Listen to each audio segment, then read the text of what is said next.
Hello everyone, a very good evening to you all. To all my viewers, to all my dear students and to all my dear friends and whosoever are listening to me. Right, I am Avinash, an advocate at Supreme Court of India. And you know that I always say every day we come up with the legal breaking, and yesterday's news is that say in one such incident, the Saket Court, Mahila Metropolitan Magistrate at Delhi's Saket Court, Sanghamitra, gave bail to the accused Harish Chandar, a resident of Sangam Vihar, in a case in which the complainant was none other than the Delhi Commission for Women, DCW Chief Chairperson Swati Maliwal. Right, कुछ लोगों ने मुझे, students ने comment box में लिखा है कि sir आप हिंदी बोला करिए.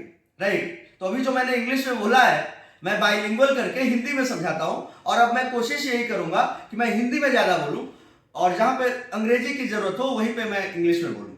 राइट, ठीक है.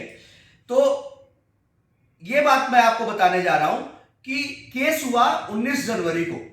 19 जनवरी को एक केस होता है जिसमें कि Delhi commission for women, DCW की चेयरपर्सन जो स्वाति मालीवाल है, जिसको कि आम आदमी पार्टी के संयोजक अरविंद केजरीवाल ने अपॉइंट किया था.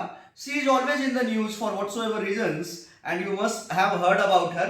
राइट, आपने टीवी में देखा होगा, न्यूज़पेपर्स में पढ़ा होगा. तो वो 19 जनवरी को एक कंप्लेंट फाइल करती है, एक केस करती है, जिसमें वो एक एलिगेशन लगाती है कि एम्स के बाहर, जब मैं इंस्पेक्शन के लिए गई थी तो एम्स के बाहर एक आदमी ने मेरे हाथ उसके गाड़ी में रहे और 10-15 मीटर तक वो हमें ड्रैग करता रहा, खींचता रहा, उसे मोलेस्ट करने की कोशिश की. उसने रॉन्गफुल्ली मुझे रिस्ट्रेंट किया. उसने he sexually molested me. He tried to outrage the modesty of a woman. Right, criminal force use किया. ये सारे चार्जेस लगाती है. कौन लगाती है? स्वाति मालीवाल. स्वाति मालीवाल कौन है? DCW, Delhi commission for women की चेयरपर्सन है. किसके अगेंस्ट में लगाती है? जो लड़का संगम बिहार का है, हरीश चंदर उसका नाम है. राइट, अब इस केस में, जब ये 19 जनवरी की घटना है, इस केस में आज बेल मिला है, सॉरी कल बेल मिला है. तो उसमें बोला गया कि जो कस्टडी है, बात तो समझिएगा, जो हरीश चंद्र के एडवोकेट हैं उन्होंने बोला कि स्वाति मालीवाल ने फैब्रिकेट किया है, मैनिपुलेट किया है, और वो जानबूझ करके इस हरीश चंद्र को इंप्लीकेट किया इस केस में.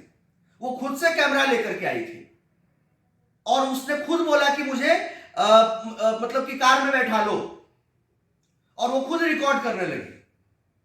और उस लड़के को लगा, हरीश चंद्र को लगा कि ये मुझे लूट लेगी, मेरा मोबाइल छीन लेगी, मेरे पर्स छीन लेगी. तो वो इसलिए वो गाड़ी आगे बढ़ाया. ये हरीश चंद्र के एडवोकेट का कहना है. राइट, हरीश चंद्र को जब बेल मिला तब जो मेट्रोपॉलिटन मजिस्ट्रेट है, महिला मेट्रोपॉलिटन मजिस्ट्रेट संघमित्रा है दिल्ली साकेत कोर्ट में, उन्होंने बोला कि bail is the norm and not the jail. Bail हर अक्यूज का राइट है, और इसमें they all are bailable offence except one, और उसमें भी मैक्सिमम पनिशमेंट जो है वो 7 साल का है. सारे बेलेबल ऑफेंसेस हैं. और जो पुलिस कस्टडी जितने टाइम के लिए रहनी चाहिए थी कि पुलिस अगर कुछ पूछना था, वो खत्म हो चुका है, वो हो चुका है. और इस मैटर में बहुत ज्यादा दम नहीं है. बस कोर्ट ने 50,000 रुपए का श्योरिटी लिया ऑफ द सेम अमाउंट, और उस पे के श्योरिटी पर उनको बेल दे दिया. राइट, हरीश चंद्र को संगम बिहार के हैं. और कोर्ट ने ये डायरेक्ट किया कि आप जब आपको बेल मिला है तो आप कंप्लेनेंट मतलब स्वाति मालीवाल को कांटेक्ट नहीं करिएगा, उनसे कांटेक्ट करने की कोशिश नहीं करिएगा, उनके फैमिली को थ्रेटन नहीं करिएगा, उनके विटनेसेस को थ्रेटन नहीं करिएगा, उनसे कांटेक्ट करने की कोशिश नहीं करिएगा, जो एविडेंसेस हैं उससे टैंपर करने की कोशिश नहीं करिएगा. और इस प्रोब में इसकी जब जांच चल रही है तो इसमें आप कोऑपरेट करिएगा. और अपने कॉन्टैक्ट नंबर, जहां आप रहिएगा, जिस जगह पर आपका लोकेशन होगा, वो सारा चीज आप पुलिस को इन्वेस्टिगेशन के क्रम में सारा चीज बताएंगे। मतलब कि आपको कोऑपरेट करना है। कोर्ट ने कहा कि इसमें कोई ऐसा रीजन नहीं है कि बेल नहीं दिया जाए, राइट। और हरिश्चंद्र को बेल मिल गया। स्वाति मालीवाल का जो एलिगेशन था उसको रिजेक्ट किया गया, राइट, उसको रिजेक्ट किया गया। और ये एक बड़ा ही आई कैचिंग फैसला है।